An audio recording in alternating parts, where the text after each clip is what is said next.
Welcome to Spring LIB.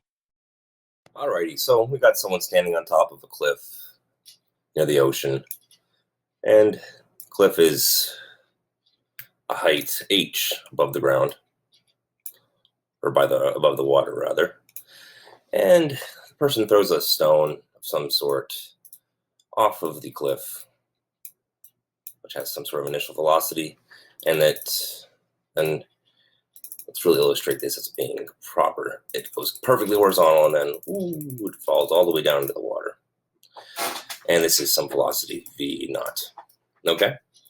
All right, so first thing we want to figure out is our time of flight. How long does this thing take to land from the top here to the bottom here? So that's part A. So we'll go ahead and do that first, time of flight. All right, and we know that the time it takes to hit the ocean, what we can do is just use this equation here. So the delta y, and that equals the v naught yt plus 1/2 acceleration in the y direction times t squared. Okay, and our job here is to figure out t. We want to solve for it. We want to know what the time is. Now we know delta y here is just the vertical height here, which we know is h. So we can just replace that with h. There is no velocity in the y direction at the beginning. There's nothing. It's all horizontal at the beginning, so this whole term goes to 0. So all we have to worry about is this last term here, which is going to be our 1/2 g t squared. Since the acceleration is pointing in the same direction as the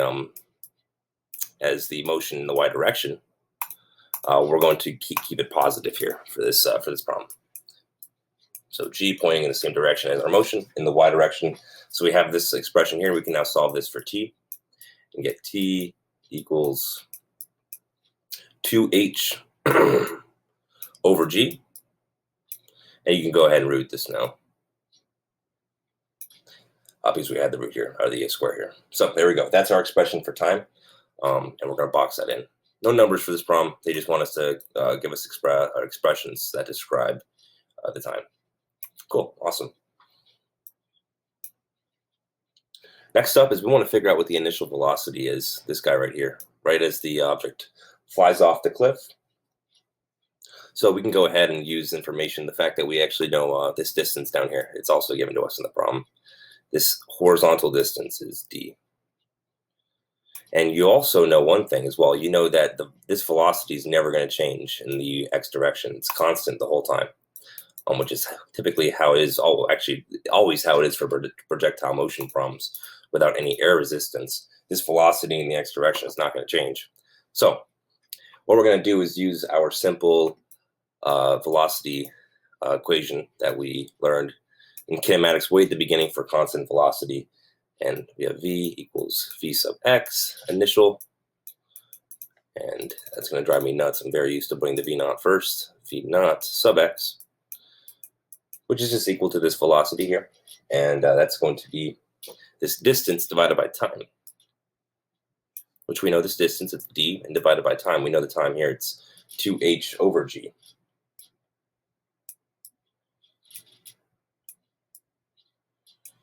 And now you can go ahead and root that as well down here. And you can rationalize this denominator if you want as well, which is not a big deal. Now we want to figure out the final velocity. So we know this velocity here, this initial velocity in the x direction, which is also the final velocity in the x direction. So that's very powerful to know. And it's going to be one of the components here at the in part C. But we also need to figure out the velocity in the y direction at that point.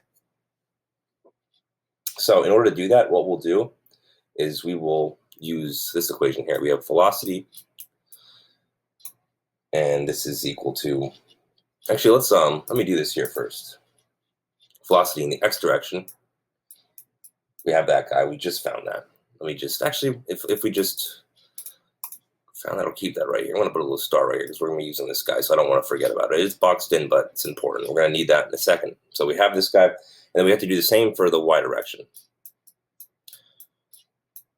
And this is just like any object that's falling from like a free fall that starts at a 0 velocity and then has a free fall to the bottom in the y direction, it's simply going to be equal to velocity at the end is equal to gravity, or the acceleration, times time. And we already know time. We found that here. So we can go ahead and put those guys together. G times 2h over G. And then if you clean this up, you get square root of 2hg.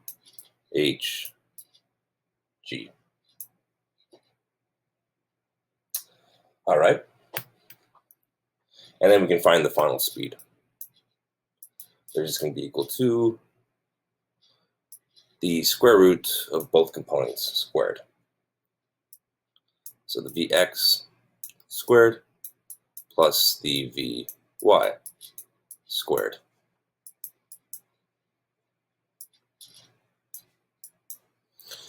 All right. That's going to be d squared g over h. Just already squaring this right away. That's why the d got squared and we lost the root down here. And of course, the other one, after you square it, you just lose the square root. We get 2h times g. Extend that all the way across here. And that'll be our expression for our velocity at the end. All right. And then we want to find our direction at which the object hits the water.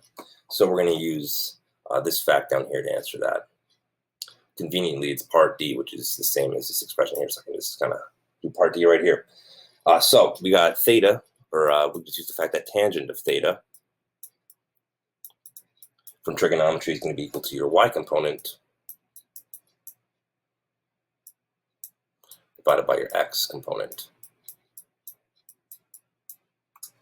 And we have both of those components from the work that we did earlier. We have the y component right here. We also have the x component right here. So we'll do the y first, putting that up top, 2hg, square rooted, of course, and divided by this part down here, this d over 2h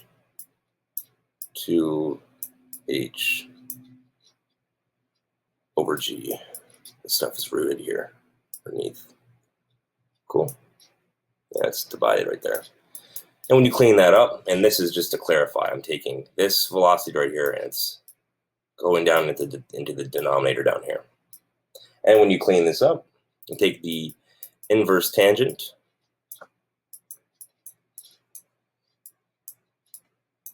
you'll get 2h over d